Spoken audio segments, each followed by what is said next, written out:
You may not think that what I'm telling you could possibly be true, but I took pictures of that comfort room and I had them entered into testimony for the record. And I watched Senator Obama look at those photos and then set them aside completely nonplussed. Senator Obama went on to be the sole senator for the second year to speak against Born Alive on the Senate floor. This time he argued that it would be a burden, in quotes, to the mother's original decision, in quotes, if a second independent physician was called to assess live aborted babies. The first physician being the abortionist who had just tried to kill these babies. Obama said he had full faith that the abortionist would be objective and ethical in treating these babies if they were viable. In total, Barack Obama voted against Born Alive 4 times. Took credit on his presidential campaign website for taking a leadership, in quotes, role for defeating Born Alive and for defeating the Illinois partial birth abortion bans. The 4th time that Senator Obama voted against Born Alive, it was the identical word-for-word version that had passed on the federal level. The version that passed in the federal level had passed unanimously in the United States Senate. Barbara Boxer, Ted Kennedy, Hillary Clinton, the worst of the worst, everybody voted for Born Alive because they knew that this was a bill about infanticide. So Barack Obama took a position to the left of all of his future U.S. Senate colleagues and NARAL, the pro-abortion group, who went neutral on the bill. Pro-life groups last year tried very hard to educate the public about Barack Obama's rabid position on abortion and infanticide. I know Kathy Humbarger had me on her radio show several times during the campaign season, but we all know how the election turned out. So here we are, 9 months later, and Barack Obama has been in office, and all that pro-lifers feared and warned about is coming to pass, as Congressman Souter eloquently put. Barack Obama is the most pro-abortion U.S. president in United States history. He's completely surrounded by pro-abortion staff, including people who have formerly been in the abortion industry, such as being on the board of Planned Parenthood, NARAL, and Emily's List. He has done so much damage already, including overturning the Mexico City policy, which he did his first week in office, the day after the anniversary of Roe v. Wade. Now, according to polls that were taken after his first week of office, his first 6 decisions that were made, his decision on the Mexico City policy got the lowest polling. Only 35% of the American public agreed that he should overturn a policy that said no international abortion groups are going to get taxpayer funding, which we are now doing.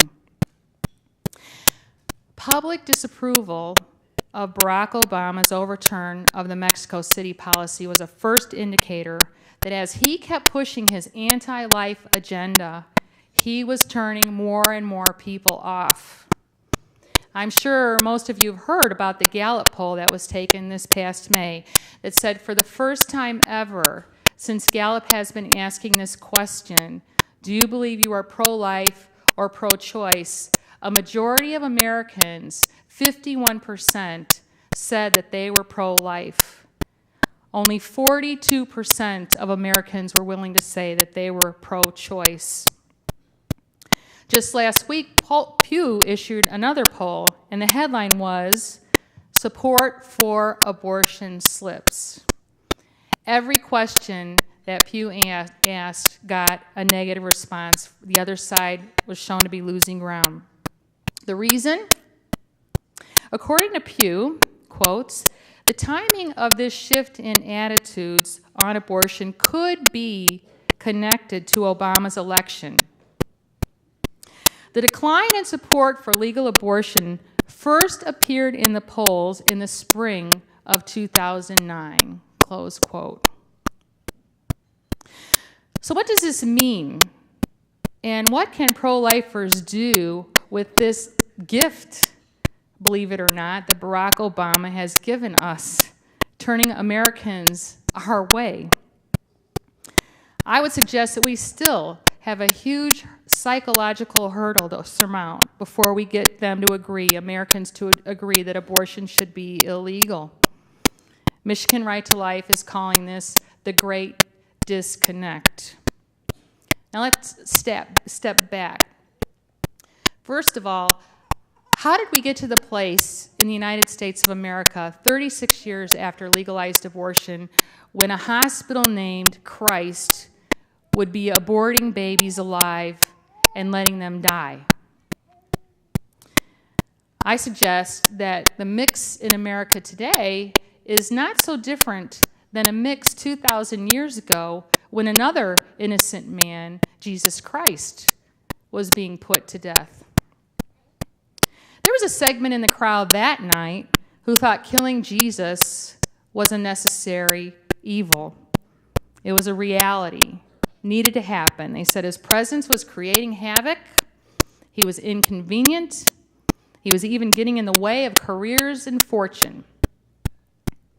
Then there was that segment of the crowd who thought that he was innocent and he shouldn't die.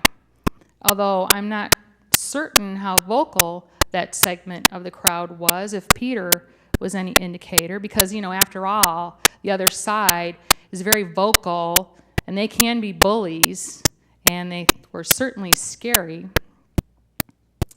But the critical decider in Jesus Christ's death was Pontius Pilate. And after thinking about it, Pontius Pilate said, I don't really like what you're doing, but I don't want to interfere with your right to choose. And so he washed his hands of it and backed away and let them decide. In America today, we have not one Pontius Pilate, but millions of Pontius Pilates. There's a great disconnect. Poll after poll shows that most Americans consider abortion to be murder, that it's a taking of innocent human life. But so many accept it to one degree or another.